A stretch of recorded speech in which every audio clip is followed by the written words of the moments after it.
Alors, on a dit que ce hadith, il nous décrit que celui qui fait des bons actes, de dhikr, les anges, ils venaient, ils restaient avec lui. Et bien sûr, quand ces entités venaient vers lui, ils ont une vision claire sur votre vie, sur ce qui se passe dans votre vie.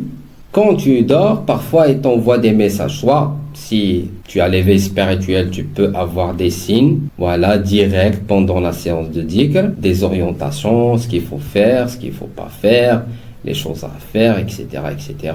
Sinon, ils peuvent t'envoyer des messages dans les rêves. Des signes, des messages dans les rêves qui vous disent, voilà, le blocage que tu as, c'est à cause de la sorcellerie ou bien à cause de telle ou telle personne, il faut s'éloigner de ces gens-là, il faut couper la relation avec cette personne, n'est pas bien pour vous, c'est une source ténébreuse qui crée le blocage, les problèmes dans votre vie, il faut changer du travail, il faut faire telle ou telle étude, telle ou telle formation, augmenter tes compétences sur tel ou tel projet, etc., etc.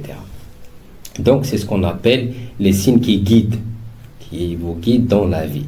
Si vous n'avez pas l'éveil spirituel, vous êtes, la vision, elle est verrouillée par les nœuds de la sorcellerie, ou bien les nœuds de mauvais œil de la possession.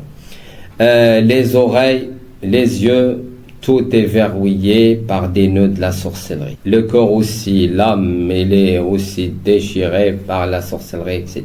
et tout. Même si ces entités-là, ils vous envoient des messages, tu ne peux pas les lire. Et bien sûr, quand la personne est touchée par le mal occulte, il y a toujours la sorcellerie. La sorcellerie, c'est un grand blocage entre lui et la vérité.